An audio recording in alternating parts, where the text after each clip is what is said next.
So you want to hear a story? Well, I used to know a whole lot of pretty interesting ones. Some of them so funny you'd laugh yourself unconscious. Others so terrible you'd never want to repeat them. But now I can't remember any of those. So maybe I'll just tell you about the time I found that lost thing. This all happened many summers ago, down at the beach. I was, as usual, working tirelessly on my bottle top collection. At least until I saw the thing.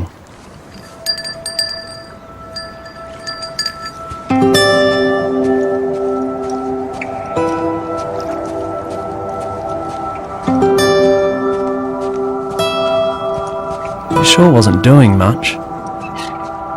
It just sat there, with a really weird look about it. You know, a sad, lost sort of look. Nobody else seemed to notice it was there. They were all too busy doing other stuff, I guess.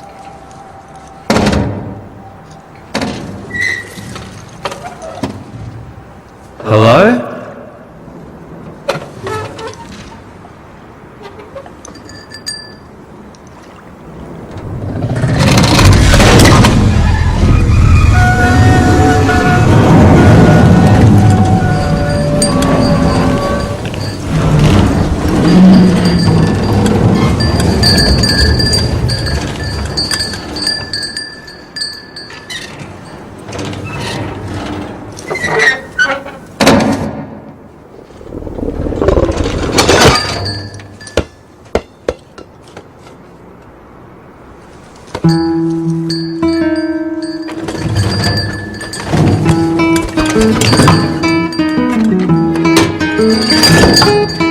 It turned out to be really friendly, and I played with the thing for most of the afternoon.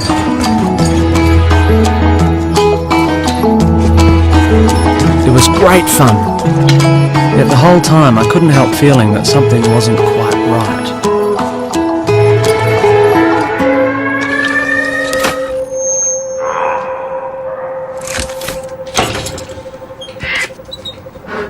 As the hours slouched by, it seemed less and less likely that anyone was coming to take the thing home. Soon there was no denying the unhappy truth. It was lost.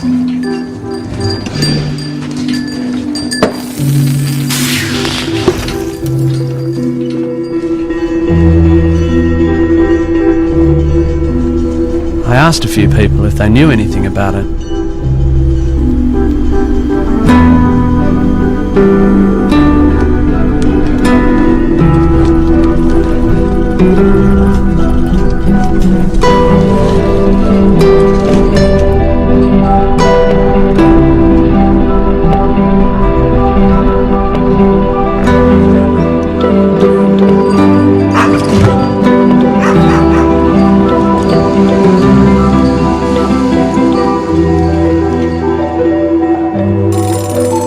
I took the lost thing over to Pete's place.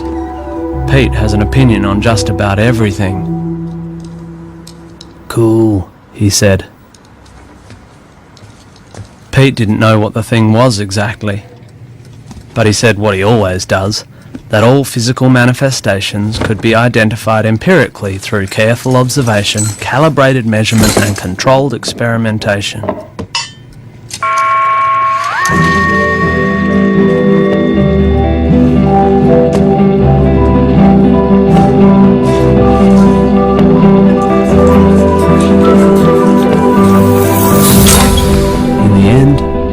Shrugged. He didn't think the lost thing came from anywhere and didn't belong anywhere either. Some things are like that, he said. They're just plain lost.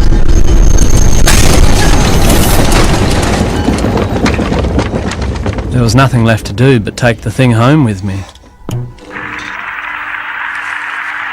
As for my parents, well, they already knew that Mum would be concerned about how filthy its feet were. And that Dad would be worried about all sorts of strange diseases. And they both just wanted me to take it back to where I found it. But it's lost, I said. Not that it made any difference. I decided to hide the thing in our back shed, at least until I could figure out what to do next. I mean, I couldn't just leave it wandering the streets.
The lost thing seemed happy then, but I sure couldn't keep it in the shed forever.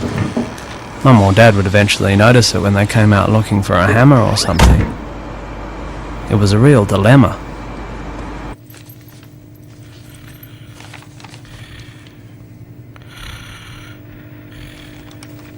Are you finding that the order of day-to-day life is unexpectedly disrupted? Do you suffer from unclaimed property? Objects without name? Troublesome artifacts of unknown origin? Things that just don't belong? Don't panic! We've got a pigeonhole to stick it in. The Federal Department of Odds and Ends. The next morning we caught a tram all the way into the city.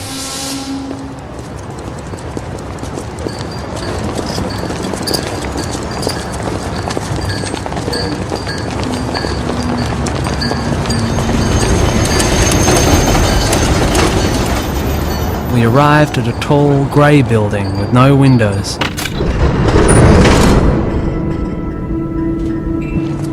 It smelt like disinfectant.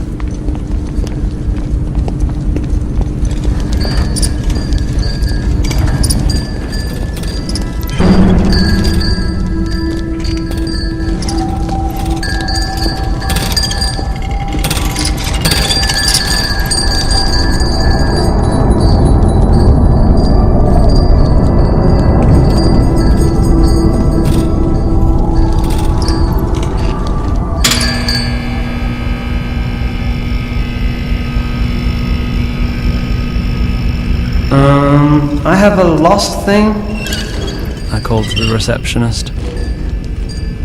Fill in the forms. She sighed.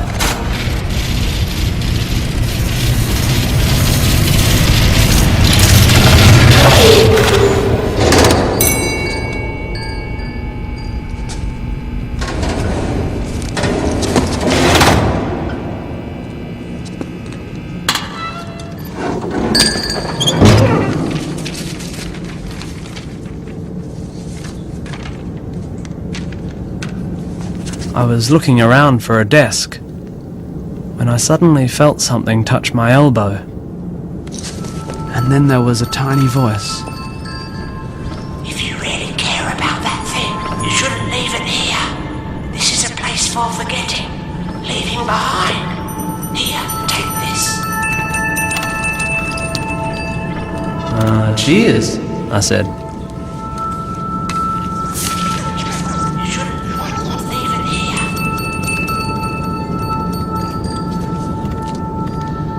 It was some kind of sign, I guess. Not very important looking, but it did seem to point somewhere.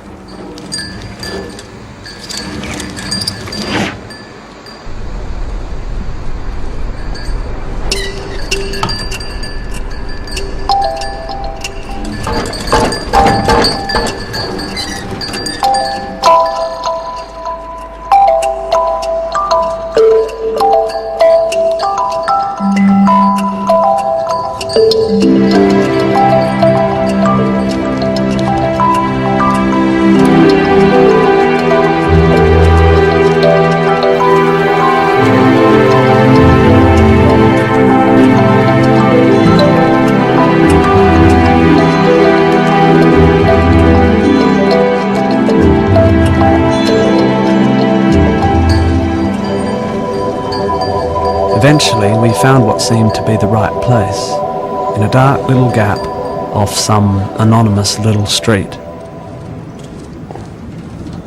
The kind of place you'd never know existed unless you were actually looking for it.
I still think about that lost thing from time to time, especially when I see something out of the corner of my eye that doesn't quite fit.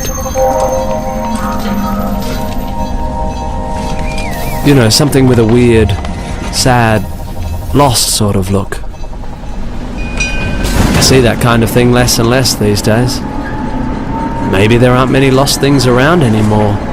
Or maybe I've just stopped noticing them. Too busy doing other stuff, I guess.